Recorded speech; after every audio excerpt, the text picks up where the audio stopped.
adik-adik GKRI Bukit Sion yang dikasihi Tuhan. Shalom, shalom, shalom. Senang sekali hari ini kita akan mulai ibadah hari Minggu kita. Siapa yang sudah siap? Ya, yuk kita memuji nama Tuhan. Kita katakan bahwa kasih Yesus lebih indah dari segala-galanya.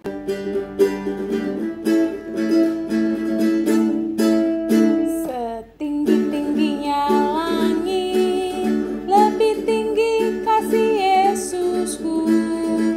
Sedalam-dalam lautan, lebih dalam kasih Yesusku. Seindah-indah pelangi, lebih indah kasih Yesusku.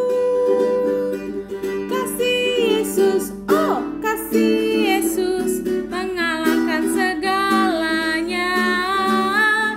Kasih Yesus, oh kasih Yesus mengalahkan segalanya. Setinggi-tingginya langit, lebih tinggi kasih Yesusku.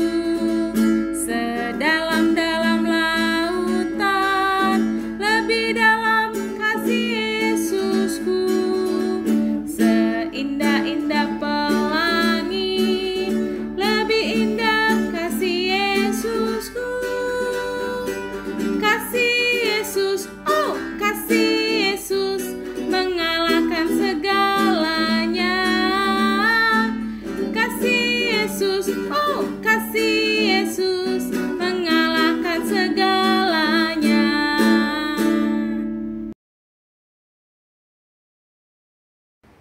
Adik-adik, yuk kita lipat tangan kita, tutup mata, dan kita bersatu di dalam doa. Tuhan Yesus, saat ini kami mau mendengarkan firman Tuhan. Tuhan berkati, biar firman Tuhan yang kami dengar pada hari ini, kami mengerti dan kami dapat melakukannya dalam hidup kami. Di dalam nama Tuhan Yesus Kristus kami berdoa dan bersyukur. Haleluya. Amin. Adik-adik, hari ini Kak Yosi mau cerita tentang seorang raja di Israel yang sangat hebat. Namanya diketahui oleh banyak orang karena apa yang dia lakukan. Kak Yosi bacakan terlebih dahulu ayatnya ya. Diambil dari 2 Raja-Raja 22 ayat 1-2. Yosia berumur 8 tahun pada waktu ia menjadi raja dan 31 tahun lamanya ia memerintah di Yerusalem. Nama ibunya ialah Yedida binti Adaya dari Boskat. Ia melakukan apa yang benar di mata Tuhan dan hidup sama seperti Daud bapa leluhurnya dan tidak menyimpang ke kanan atau ke kiri. Nah, yang Kak Yosi baca tadi berkisah tentang Raja Yosia. Siapa sih Raja Yosia? Raja Yosia adalah salah satu raja yang memerintah di kerajaan Yehuda. Tidak seperti raja-raja yang lain pada umumnya, Raja Yehuda diangkat ketika dia berumur 8 tahun. Siapa di sini yang umurnya 8 tahun? Iya, 8 tahun. Hebat ya teman-teman. Ketika dia berumur 8 tahun, dia sudah diangkat menjadi seorang raja. Biasanya kalau masih kecil begitu, masih suka main-main, masih suka cengeng-cengeng, masih suka melakukan hal-hal yang tidak baik. Benar kan? Tapi tidak begitu dengan Raja Yosia. Dia dikatakan adalah raja yang takut kepada Allah. Dia melakukan hal yang benar di hadapan Allah.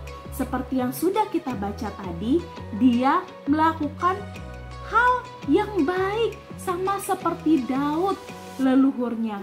Kalian masih ingat kan tentang Daud? Bagaimana Daud suka melakukan apa yang menjadi kehendak Tuhan. Begitu juga dengan Raja Yosia. Semenjak dia kecil, dia sudah melakukan apa yang menjadi kesukaan Tuhan. Yuk kita lihat bagian-bagian lain di dalam Alkitab. Yosia melakukan apa saja ya?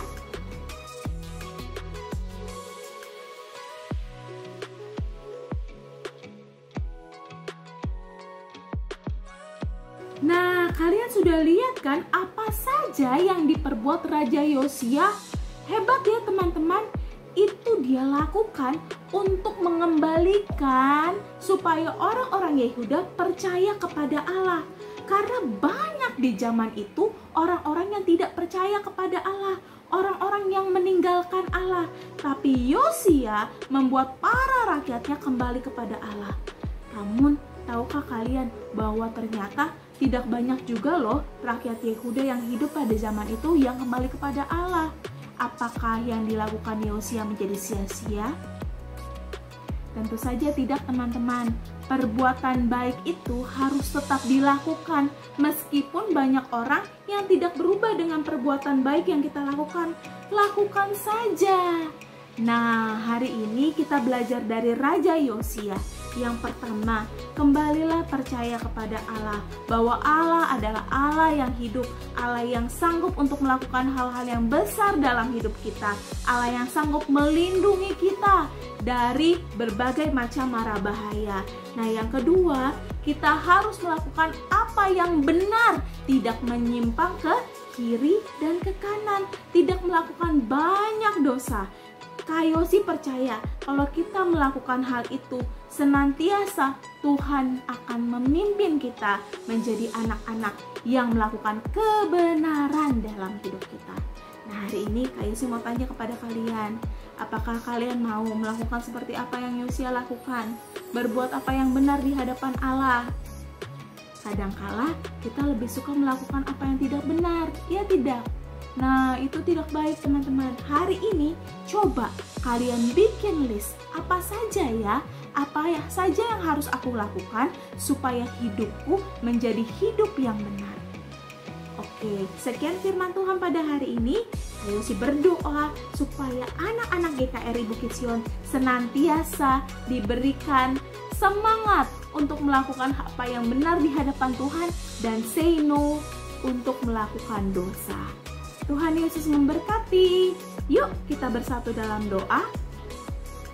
Tuhan Yesus yang baik, kami mengucap syukur hari ini kami belajar dari Raja Yosia. Ya, meskipun dia masih berumur 8 tahun, dia mau melakukan hal yang benar di hadapan Tuhan. Dia tidak mau menyimpang ke kanan dan ke kiri. Dia tidak melakukan dosa-dosa yang tidak menyenangkan hati Tuhan. Hari ini aku berdoa supaya anak-anak GKRI Bukit Sion pun melakukan hal yang sama. Mereka lebih suka melakukan apa yang menjadi perintah dan firman Tuhan dalam hidup mereka. Terima kasih Bapa, di dalam nama Tuhan Yesus kami berdoa dan bersyukur. Haleluya. Amin. God bless you. Tuhan berkati teman-teman.